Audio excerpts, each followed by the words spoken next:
Nous voici à Trinquelin, un petit amour de village, devant l'entreprise La Trinclinette, spécialisée dans la fabrication de confitures. Alors Philippe, vous êtes directeur d'agence d'Avalon, dites-nous pourquoi vous avez choisi cette entreprise. Écoutez Alex, je vais vous faire une confidence. J'adore les artisans passionnés qui exercent un métier passionnant. Alors l'histoire est toute simple. En 78, j'ai voulu revenir habiter dans mon village où je suis né. Et donc il fallait que je trouve une occupation. Et donc j'ai eu l'idée de cultiver des petits fruits. Et suite à la catastrophe économique de ces cultures, j'ai eu l'idée pour donner une valeur ajoutée de commencer à fabriquer un petit peu de confiture. Est-ce que vous avez une méthode particulière pour fabriquer vos confitures? J'ai une méthode particulière parce que je n'avais aucune idée de comment on fabriquait des confitures.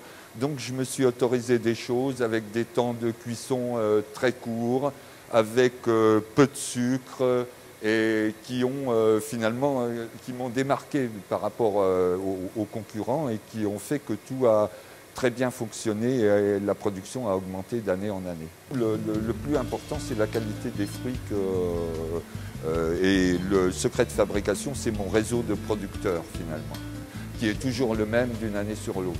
Par exemple, on a de la cerise qui a été recultivée, ils abandonnaient les cultures, ils l'ont cultivée pour nous. Comme ça pousse que dans l'Auxerrois, des années où il y a du gel, ben on est obligé, on n'a pas de confiture de cerise pendant un an. Si mon producteur n'en a pas, je préfère manquer pendant un an et les clients finalement le comprennent bien, que de faire un produit de qualité inférieure pour satisfaire le client.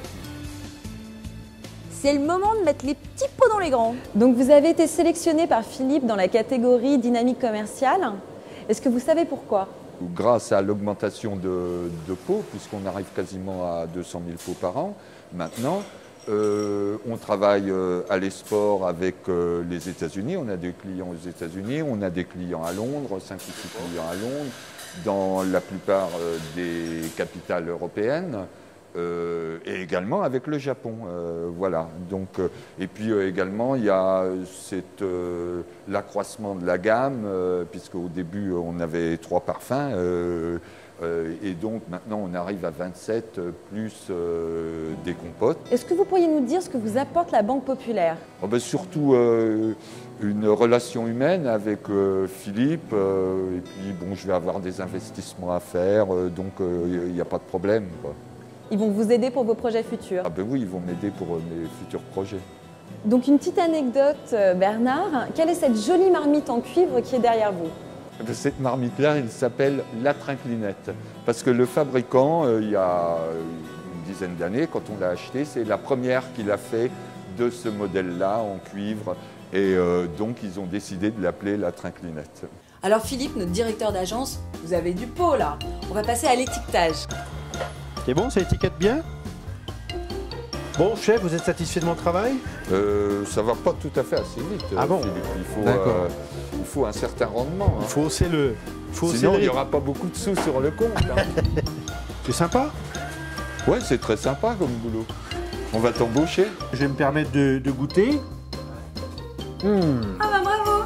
Un directeur d'agence pris les doigts dans la confiture. Ah, qu'est-ce que vous voulez? C'est mon péché mignon, les confitures. Hein, donc,